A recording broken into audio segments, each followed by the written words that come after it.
Isinagawa na nitong Lunes ang official press launch ng pinakabagong programa sa CLTV36, ang OK Musika Balen.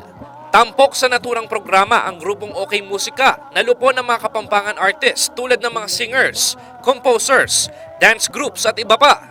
Maipapalabas sa programa ang kanilang mga inihandang bilang, orihinal na komposisyon at mga sikat na tugtuging kapampangan.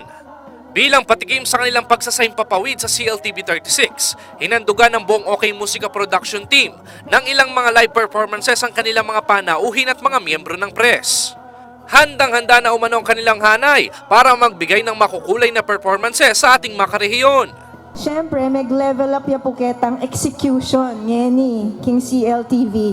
It's more encompassing the ring. Gana-gana pong arts, dance, hosting. Lahat, kumbaga, well-bred and well-trained na kapampangan performers. So, pinagsama-sama lang sila under one umbrella, under one roof. Ayon naman kay Michael Kakay Muñoz, pangunahin umano sa adhikain ng OK Musika Balen ang pagpapalago sa kulturang kapampangan.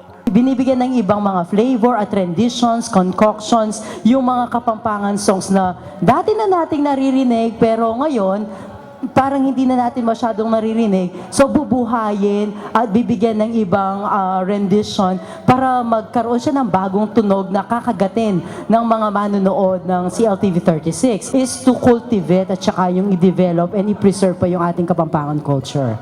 Sinisigurado ng OK Musika Balen ang masaya at magagaling na performances para sa ating mga karehiyon. Sabi-sabi tayo pong supportan ang true Kapampangan talent. Napapalabas tuwing Miyerkules alas 6:30 ng gabi ang OK Musika Balen. Maipapalabas din muli ang pilot episode nito alas 4 ng hapon sa darating na linggo. Kasama si cameraman Mark Pareho, si Don Soyong nag-uulat para sa CLTV36 Balitan.